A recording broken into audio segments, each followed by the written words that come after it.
Standing at the armor-glass front of the observation deck and watching the mountains rise and grow on the horizon, Con Maxwell gripped the metal handrail with painful intensity, as though trying to hold back the airship by force. 30 minutes, 26 and a fraction of the Terran minutes he had become accustomed to, until he'd have to face it. Then, realizing that he never, in his own thoughts, addressed himself as Sir, he turned. "I beg your pardon?" It was the first officer, wearing a Terran Federation Space Navy uniform of 40 years, or about 10 regulation changes ago. That was the sort of thing he had taken for granted before he had gone away. Now he was noticing it everywhere. 30 minutes out of Litchfield, sir," the ship's officer repeated. "You'll go off by the midship gangway on the starboard side." "Yes, I know. Thank you." The first mate held out the clipboard he was carrying. "Would you mind checking over this, Mr. Maxwell? Your baggage list." "Certainly." He glanced at the slip of paper. Valises, 18 and 25 kilos, 2. Trunks, 75 and 70 kilos, 2. Micro bookcase, 150 kilos, 1. The last item fanned up a little flicker of anger in him, not at any person, even himself, but at the situation in which he found himself and the futility of the whole thing. "Yes, that's everything. I have no hand luggage, just this stuff."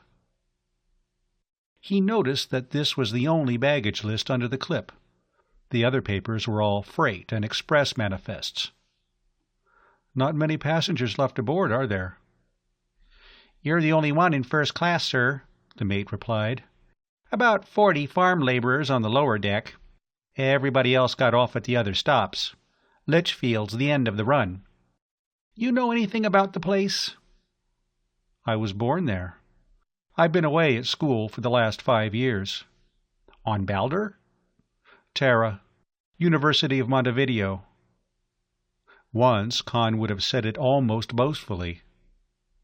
The mate gave him a quick look of surprised respect, then grinned and nodded. "Of course, I should have known. You're Rodney Maxwell's son, aren't you?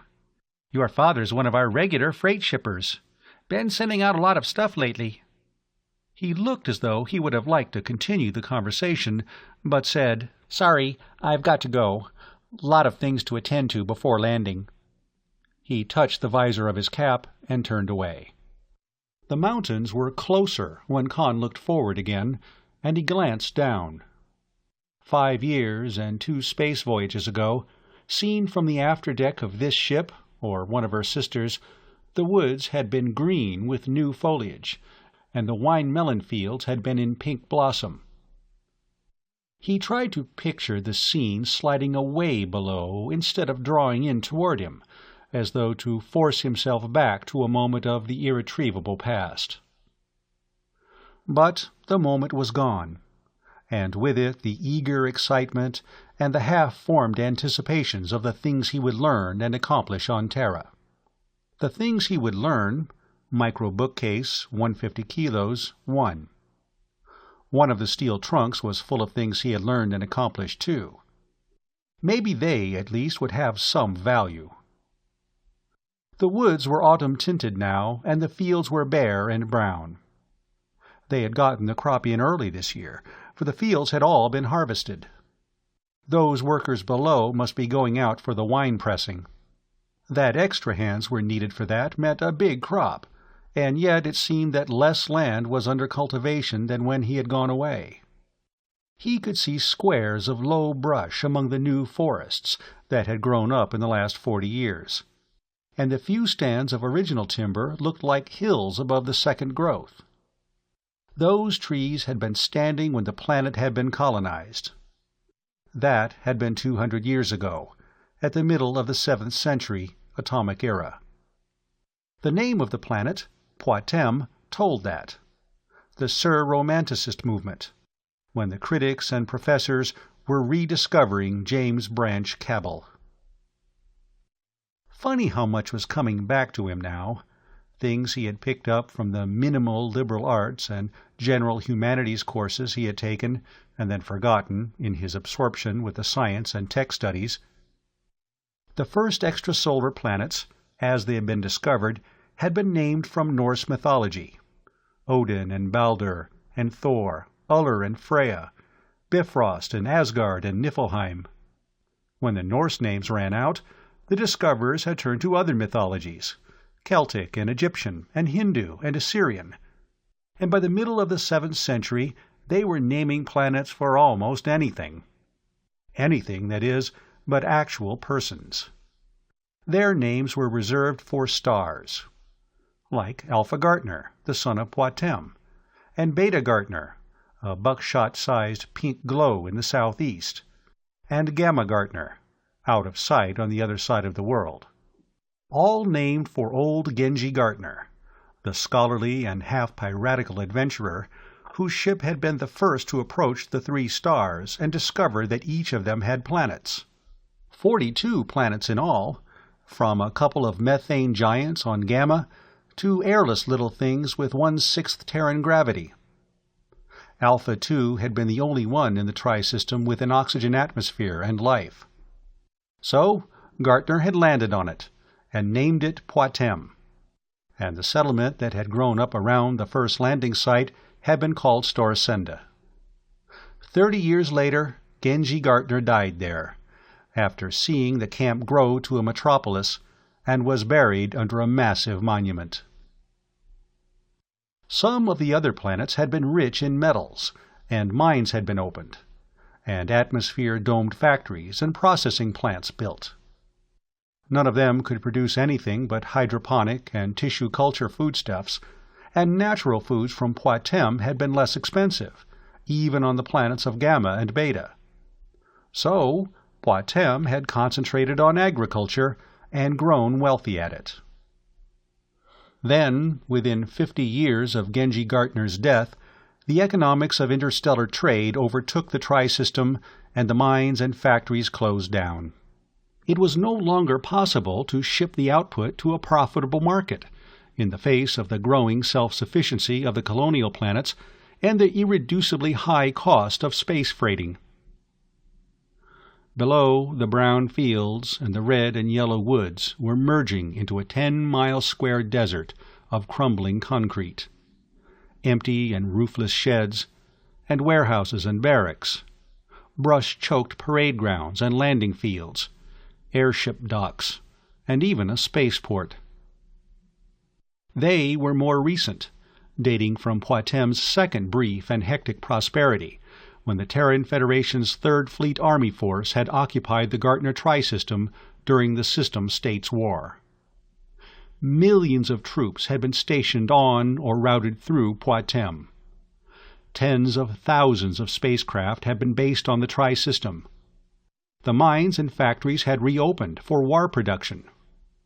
The Federation had spent trillions of sols on Poitem, piling up mountains of stores and arms and equipment, left the face of the planet cluttered with installations.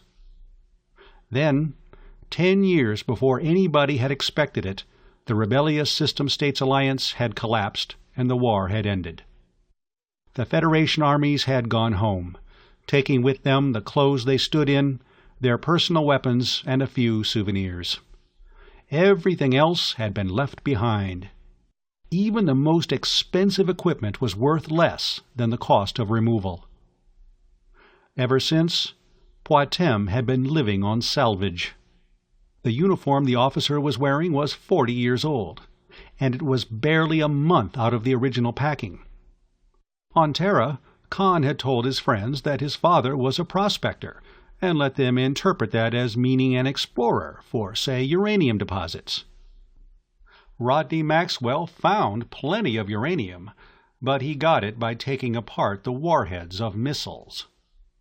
The old replacement depot, or classification center, or training area, or whatever it had been, vanished under the ship now, and it was all forest back to the mountains, with an occasional cluster of deserted buildings. From one or two, threads of blue smoke rose. Bands of farm tramps, camping on their way from harvest to wine-pressing. Then the eastern foothills were out of sight, and he was looking down on the granite spines of the Calder Range. The valley beyond was sloping away and widening out in the distance. It was time he began thinking of what to say when he landed. He would have to tell them, of course. He wondered who would be at the dock to meet him, besides his family. Lynn Fawsey, he hoped. Or did he? Her parents would be with her, and Kurt Fawsey would take the news hardest of any of them, and be the first to blame him because it was bad. The hopes he had built for Lynn and himself would have to be held in abeyance till he saw how her father would regard him now. But, however any of them took it, he would have to tell them the truth. The ship swept on, tearing through the thin puffs of cloud at 10 miles a minute. 6 minutes to landing. 5. 4. Then he saw the river bend, glinting redly through the haze in the sunlight. Litchfield was inside it, and he stared, waiting for the first glimpse of the city. 3 minutes, and the ship began to cut speed and lose altitude. The hot jets had stopped firing, and he could hear the whine of the cold jet rotors. Then he could see Litchfield, dominated by the airport building, so thick that it looked squat for all its height, like a candle stump in a puddle of its own grease. The other buildings under the carapace of terraces and landing stages seemed to have flowed away from it. And there was the yellow block of the distilleries, and High Garden Terrace, and the mall. At first, in the distance, it looked like a living city. Then, second by second, the stigmata of decay became more and more evident. Terraces empty or littered with rubbish, gardens untended and choked with wild growth, windows staring blindly, walls splotched with lichens and grimy where the rains could not wash them. For a moment he was afraid that some disaster, unmentioned in his father's letters, had befallen. Then he realized that the change had not been in Litchfield, but in himself. After 5 years, he was seeing it as it really was. He wondered how his family and his friends would look to him now. Or Lynn. The ship was coming in over the mall. He could see the cracked paving sprouting grass, the statues askew on their pedestals, the waterless fountains. He thought for an instant that one of them was playing, and then he saw that what he had taken for spray was dust blowing from the empty basin. There was something about dusty fountains, something he had learned at the university. Oh yes, one of the second-century Martian colonial poets, Irarson or somebody like that. The fountains are dusty in the graveyard of dreams. The hinges are rusty and swing with tiny screams. There was more to it, but he couldn't remember. Something about empty gardens under an empty sky. There must have been colonies inside the Sol system, before the interstellar era, that hadn't turned out any better than Poitem. Then he stopped trying to remember as the ship turned toward the airport building, and a couple of tugs, Terran Federation contragravity tanks, with derrick booms behind and push-poles where the guns had been, came up to bring her down. He walked along the starboard promenade to the gangway, which the first mate and a couple of airmen were getting open. Most of the population of top-level Litchfield was in the crowd on the dock. He recognized old Colonel Zareth, with his white hair and plum-brown skin, and Tom Brangwyn, the town marshal, red-faced and bulking above the others. It took a few seconds for him to pick out his father and mother, and his sister Flora, and then to realize that the handsome young man beside Flora was his brother, Charlie. Charlie had been 13 when Con had gone away. And there was Kurt Fawsey, the mayor of Litchfield, and there was Lynn beside him, her red-lipped face tilted upward with a cloud of bright hair behind it. He waved to her, and she waved back, jumping in excitement, and then everybody was waving, and they were pushing his family to the front and making way for them. The ship touched down lightly and gave a lurch as she went off contragravity, and they got the gangway open and the steps swung out, and he started down toward the people who had gathered to greet him. His father was wearing the same black best suit he had worn when they had parted 5 years ago. It had been new then. Now it was shabby, and had acquired a permanent wrinkle across the right hip, over the pistol butt. Charlie was carrying a gun, too. The belt and holster looked as though he had made them himself. His mother's dress was new, and so was Flora's, probably made for the occasion. He couldn't be sure just which of the Terran Federation services had provided the material, but Charlie's shirt was Medical Service Sterilon. Ashamed that he was noticing and thinking of such things at a time like this, he clasped his father's hand and kissed his mother and Flora. Everybody was talking at once, saying things that he heard only as happy sounds. His brother's words were the first that penetrated as words. "You didn't know me," Charlie was accusing. "Don't deny it. I saw you standing there wondering if I was Flora's new boyfriend or what." "Well, how in Niflheim do you expect me to? You've grown up since the last time I saw you. You're looking great, kid." He caught the gleam of Lynn's golden hair behind Charlie's shoulder and pushed him gently aside. "Lynn." "Con, you look just wonderful." Her arms were around his neck, and she was kissing him. "Am I still your girl, Con?" He crushed her against him and returned her kisses, assuring her that she was.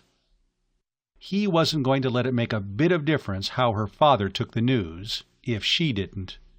She babbled on. "You didn't get mixed up with any of those girls on Terra, did you?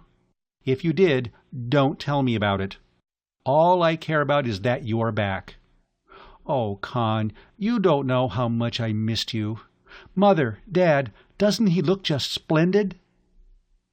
Kurt Fawsey, a little thinner, his face more wrinkled, his hair grayer, shook his hand.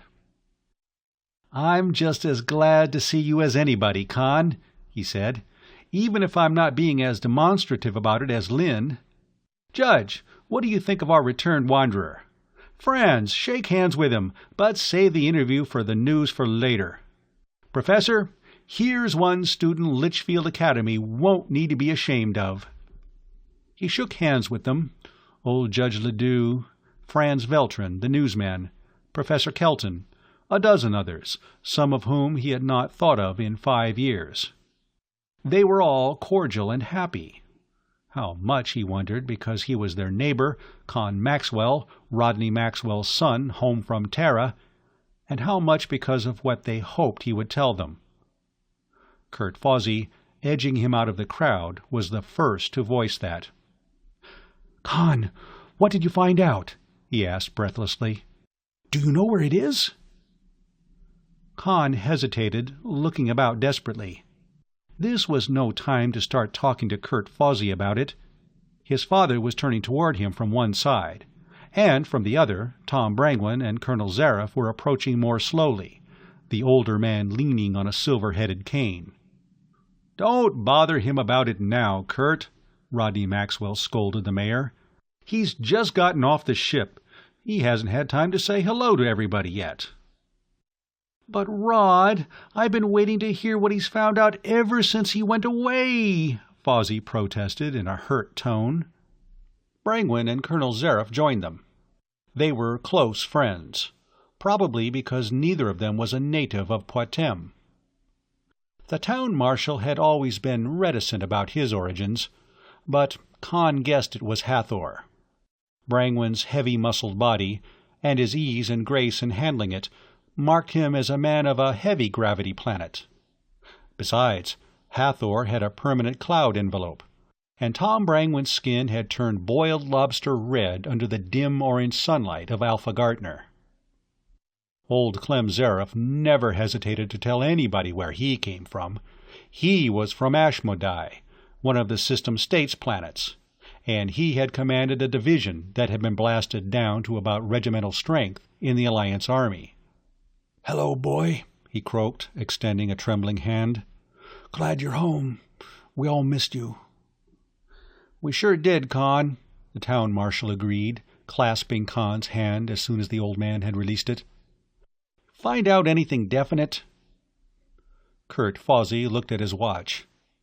"Con, we've planned a little celebration for you. We only had since day before yesterday, when the spaceship came into radio range, but we're having a dinner party for you at Senta's this evening." "You couldn't have done anything I'd have liked better, Mr. Fawsey.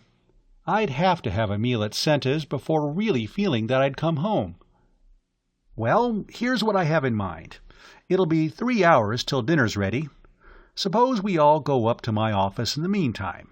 It'll give the ladies a chance to go home and fix up for the party, and we can have a drink and a talk." "You want to do that, Con?" his father asked, a trifle doubtfully.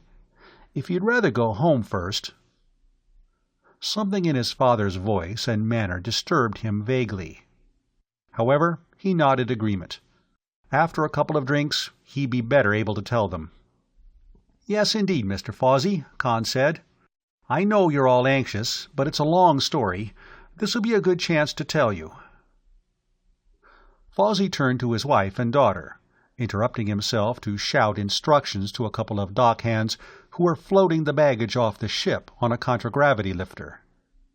Con's father had sent Charlie off with a message to his mother and Flora. Con turned to Colonel Zareff. "I noticed extra workers coming out from the hiring agencies in Storsenda, and the crop was all in across the Calders. Big wine pressing this year?" "Yes, we're up to our necks in melons," the old planter grumbled. "Gehenna of a big crop. Price'll drop like a brick of collapsium, and this time next year we'll be using brandy to wash our feet in."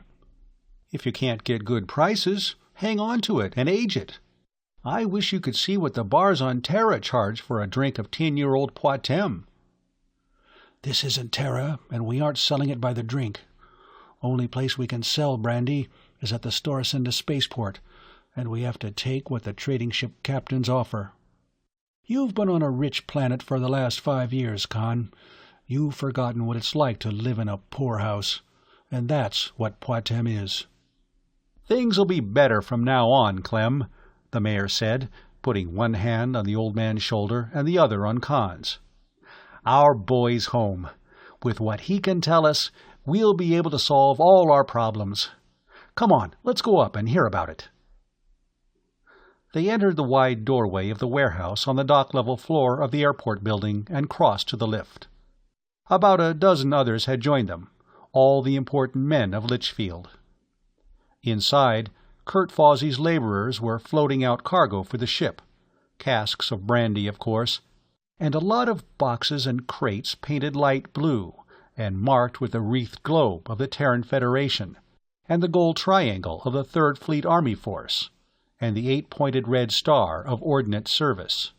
Long cases of rifles, square boxes of ammunition, machine guns, crated autocannon and rockets. "Where'd that stuff come from?" Con asked his father. "You dig it up?" His father chuckled. "That happened since the last time I wrote you. Remember the big underground headquarters complex in the Calders? Everybody thought it had been cleaned out years ago. You know, it's never a mistake to take a second look at anything that everybody believes. I found a lot of sealed-off sections over there that had never been entered. This stuff's from one of the headquarters defense armories. I have a gang getting the stuff out. Charlie and I flew in after lunch, and I'm going back the first thing tomorrow." "But there's enough combat equipment on hand to outfit a private army for every man, woman, and child on Poitem," Con objected. "Where are we going to sell this?"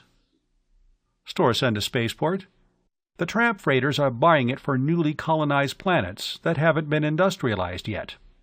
They don't pay much, but it doesn't cost much to get it out, and I've been clearing about 300 sols a ton on the spaceport docks. That's not bad, you know." 300 sols a ton. A lifter went by stacked with cases of M504 submachine guns. Unloaded, one of them weighed 6 pounds, and even a used one was worth 100 sols. Con started to say something about that, but then they came to the lift and were crowding onto it. He had been in Kurt Fawsey's office a few times, always with his father, and he remembered it as a dim, quiet place of genteel conviviality and rambling conversations, with deep, comfortable chairs and many ashtrays. Fawsey's warehouse and brokerage business, and the airline agency, and the government, such as it was, of Litchfield, combined made few demands on his time and did not prevent the office from becoming a favored loafing center for the town's elders. The lights were bright only over the big table that served, among other things, as a desk, and the walls were almost invisible in the shadows.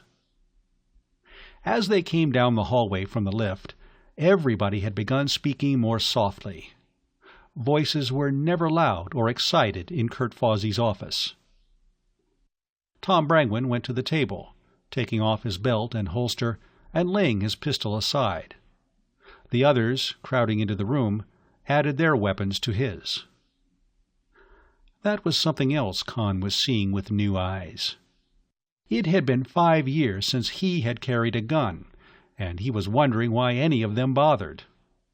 A gun was what a boy put on to show that he had reached manhood, and a man carried for the rest of his life out of habit. Why, there wouldn't be a shooting a year in Litchfield, if you didn't count the farm tramps and drifters who kept to the lower level, or camped in the empty buildings at the edge of town. Or maybe that was it. Maybe Litchfield was peaceful because everybody was armed. It certainly wasn't because of anything the planetary government at Storsenda did to maintain order. After divesting himself of his gun, Tom Brangwyn took over the bartending, getting out glasses and filling a pitcher of brandy from a keg in the corner. "Everybody supplied?" Fawsey was asking. "Well, let's drink to our returned emissary. We're all anxious to hear what you found out, Con. Gentlemen, here's to our friend, Con Maxwell. Welcome home, Con." "Well, it's wonderful to be back, Mr. Fawsey." "No, let's not have any of this Mr. foolishness. You're one of the gang now. And drink up, everybody. We have plenty of brandy, even if we don't have anything else." "You telling us, Kurt?" somebody demanded. One of the distillery company. The name would come back to Con in a moment. "When this crop gets pressed and fermented—" "When I start pressing, I don't know where in Gehenna I'm going to vat the stuff till it ferments," Colonel Zareff said. "Or why. You won't be able to handle all of it." Now, Fawsey reproved. "Let's not start moaning about our troubles. Not the day Con's come home. Not when he's going to tell us how to find the 3rd Fleet Army Force brain." "You did find out what the brain is, didn't you, Con?" Brangwyn asked anxiously. That set half a dozen of them off at once. They had all sat down after the toast. Now they were fidgeting in their chairs, leaning forward, looking at Con fixedly. "What did you find out, Con?" "It's still here on Poitem, isn't it?" "Did you find out where it is?" He wanted to tell them in one quick sentence and get it over with. He couldn't, any more than he could force himself to squeeze the trigger of a pistol he knew would blow up in his hand. "Wait a minute, gentlemen." He finished the brandy and held out the glass to Tom Brangwyn, nodding toward the pitcher. Even the first drink had warmed him, and he could feel the constriction easing in his throat and the lump at the pit of his stomach dissolving. "I hope none of you expect me to spread out a map and show you the cross on it where the brain is. I can't. I can't even give the approximate location of the thing." Much of the happy eagerness drained out of the faces around him. Some of them were looking troubled. Colonel Zareff was gnawing the bottom of his mustache, and Judge Ledoux's hand shook as he tried to relight his cigar. Con stole a quick side glance at his father. Rodney Maxwell was watching him curiously, as though wondering what he was going to say next. "But it is still here on Poitem?" Fawsey questioned. They didn't take it away when they evacuated, did they?" Con finished his second drink. This time he picked up the pitcher and refilled for himself. "I'm going to have to do a lot of talking," he said, "and it's going to be thirsty work. I'll have to tell you the whole thing from the beginning, and if you start asking questions at random, you'll get me mixed up and I'll miss the important points." "By all means," Judge Ledoux told him. "Give it in your own words, in what you think is the proper order." "Thank you, Judge." Con drank some more brandy, hoping he could get his courage up without getting drunk. After all, they had a right to a full report. All of them had contributed something towards sending him to Terra. "The main purpose in my going to the university was to learn computer theory and practice. It wouldn't do any good for us to find the brain if none of us were able to use it.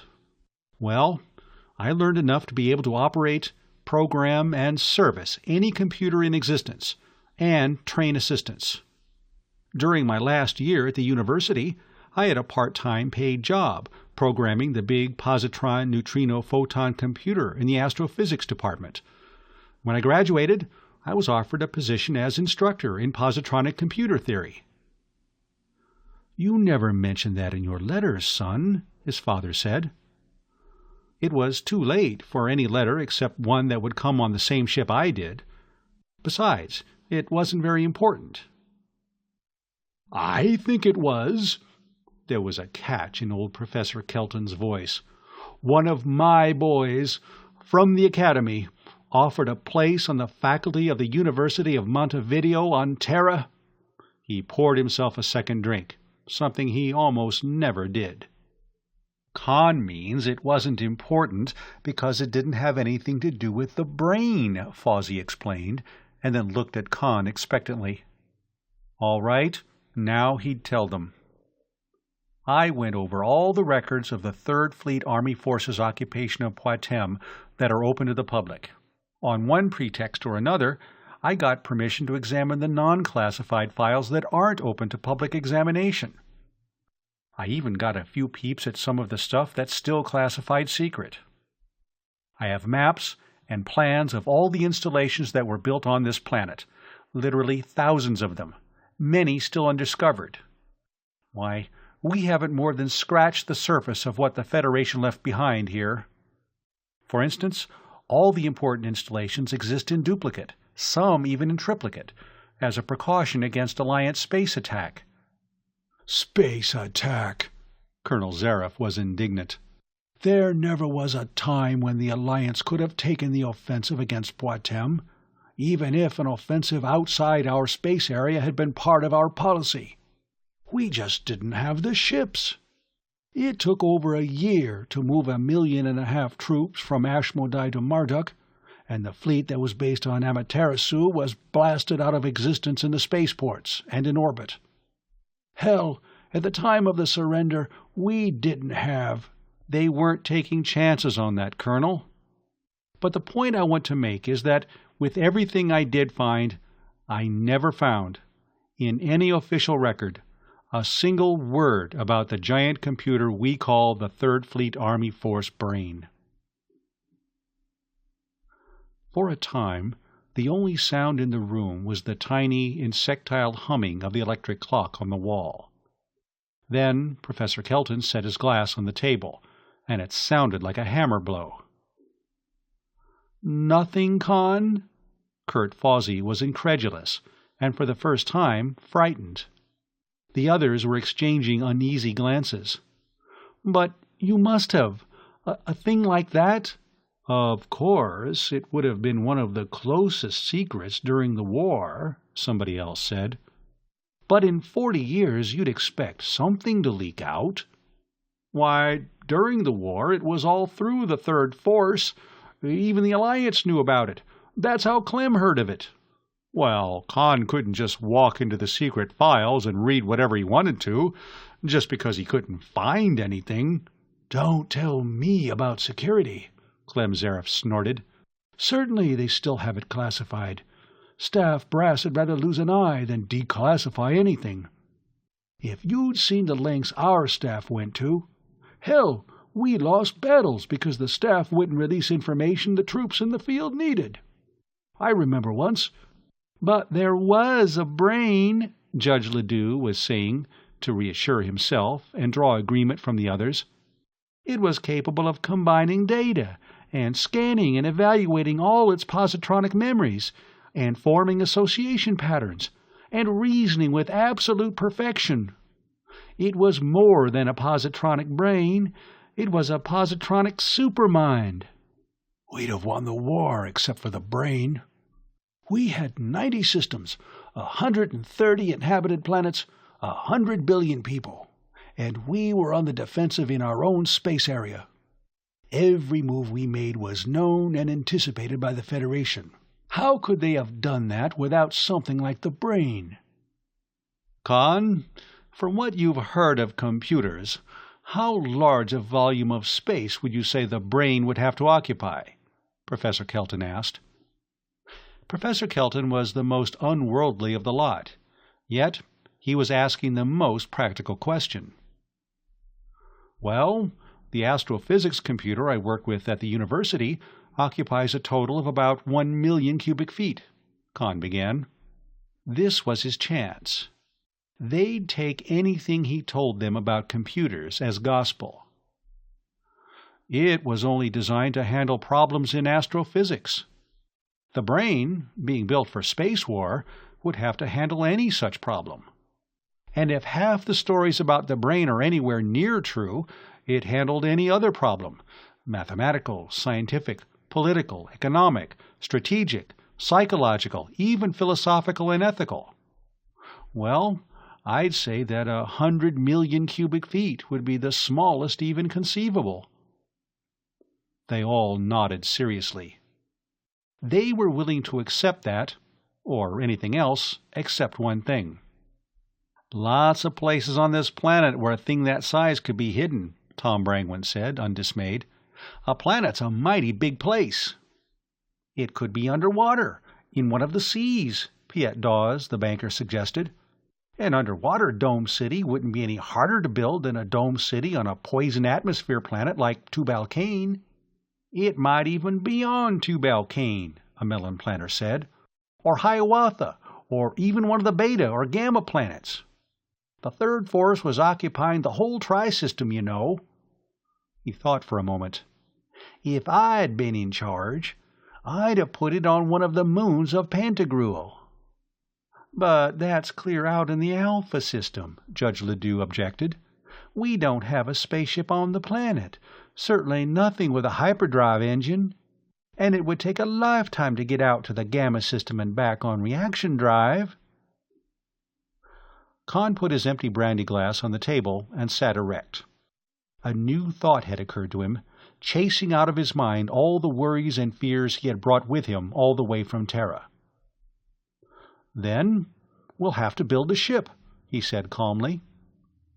I know when the Federation evacuated Poitem, they took every hyperdrive ship with them. But they had plenty of shipyards and spaceports on this planet, and I have maps showing the locations of all of them, and barely a third of them have been discovered so far. I'm sure we can find enough hulks and enough hyperfield generator parts to assemble a ship or two, and I know we'll find the same or better on some of the other planets. And here's another thing, he added. When we start looking into some of the Dome City plants on Tubal-Cain and Hiawatha and Maruna and Koshai, we may find the plant or plants where the components for the brain were fabricated. And if we do, we may find records of where they were shipped. And that'll be it. You're right, Professor Kelton cried, quivering with excitement. We've been hunting at random for the brain, so it would only be an accident if we found it. We'll have to do this systematically, and with Kahn to help us. Kahn, why not build a computer? I don't mean another brain. I mean a computer to help us find the brain. We can, but we may not even need to build one. When we get out to the industrial planets, we may find one ready except for perhaps some minor alterations. But how are we going to finance all this? Clem Zareth demanded querulously. We're poorer than snakes, and even one hyperdrive ship's going to cost like a henna. I've been thinking about that, Clem, Fawsey said. If we can find material at these shipyards Khan knows about, most of our expense will be labor. Well, haven't we 10 workmen competing for every job?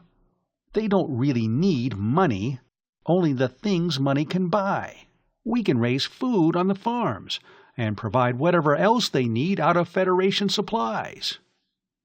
Sure, as soon as it gets around that we're really trying to do something about this, everybody'll want in on it, Tom Brangwyn predicted. And I have no doubt that the planetary government at Storsenda will give us assistance, once we show that this is a practical and productive enterprise, Judge Ledoux put in. I have some slight influence with the president, and I'm not too sure we want the government getting into this, Kurt Fawsey replied. Give them half a chance, and that gang at Storsenda'll squeeze us right out. We can handle this ourselves, Brangwyn agreed. And when we get some kind of a ship and get out to the other 2 systems, or even just to Tubal-Cain or Hiawatha, first thing you know, we'll be the planetary government. Well, now, Tom, Fawsey began piously, the brain is too big a thing for a few of us to try to monopolize. It'll be for all Poitem. Of course, it's only proper that we, who are making the effort to locate it, should have the direction of that effort.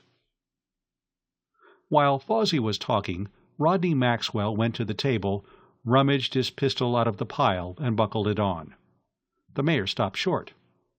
You leaving us, Rod? Yes, it's getting late. Con and I are going for a little walk. We'll be at Senta's in half an hour. The fresh air will do both of us good, and we have a lot to talk about. After all, we haven't seen each other for over 5 years.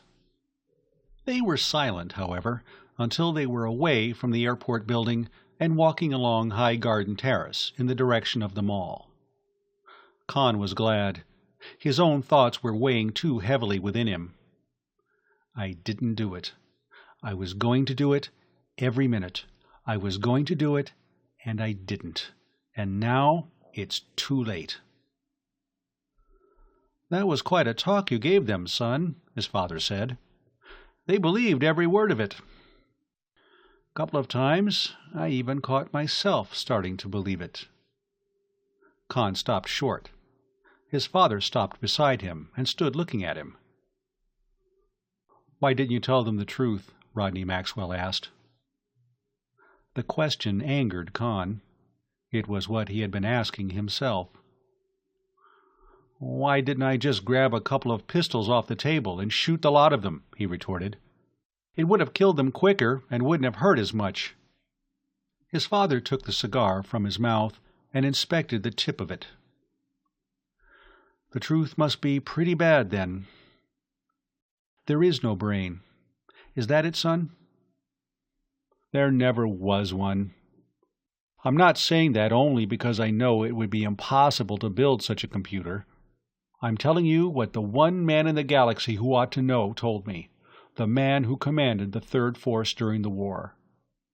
Fox Travis? I didn't know he was still alive. You actually talked to him? Yes, he's on Luna, keeping himself alive at low gravity. It took me a couple of years, and I was afraid he'd die before I got to him, but I finally managed to see him. What did he tell you? That no such thing as the brain ever existed. They started walking again, more slowly, toward the far edge of the terrace, with the sky red and orange in front of them. The story was all through the Third Force, but it was just one of those wild tales that get started, nobody knows how, among troops. The High Command never denied or even discouraged it. It helped morale, and letting it leak to the enemy was good psychological warfare. Clem Zareth says that everybody in the Alliance Army heard of the brain, his father said. That was why he came here in the first place. He puffed thoughtfully on his cigar. You said a computer like the brain would be an impossibility. Why? Wouldn't it be just another computer, only a lot bigger and a lot smarter? Dad, computer men don't like to hear computers called smart, Kahn said. They aren't. The people who build them are smart. A computer only knows what's fed into it. They can hold more information in their banks than a man can in his memory.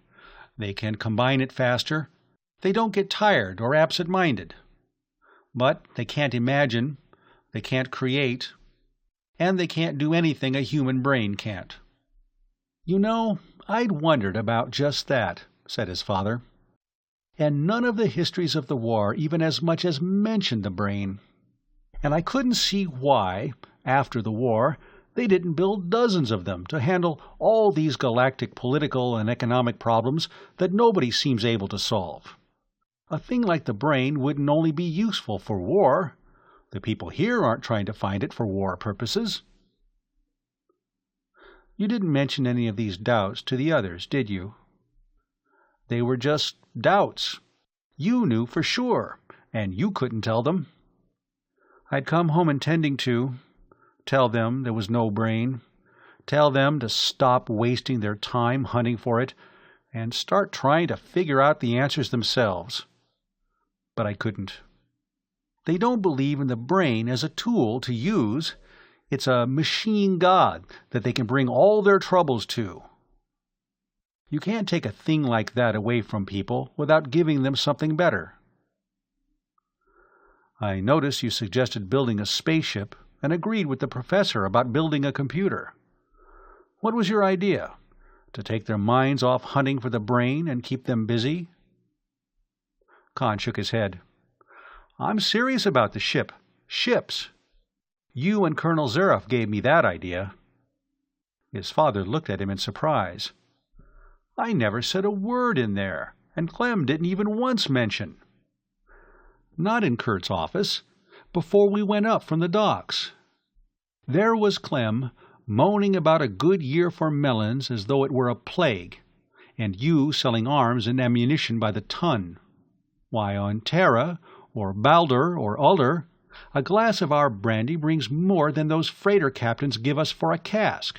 And what do you think a colonist on Agrama, or Sect, or Hatchaman, who has to fight for his life against savages and wild animals, would pay for one of those rifles and 1,000 rounds of ammunition? His father objected. We can't base the whole economy of a planet on brandy.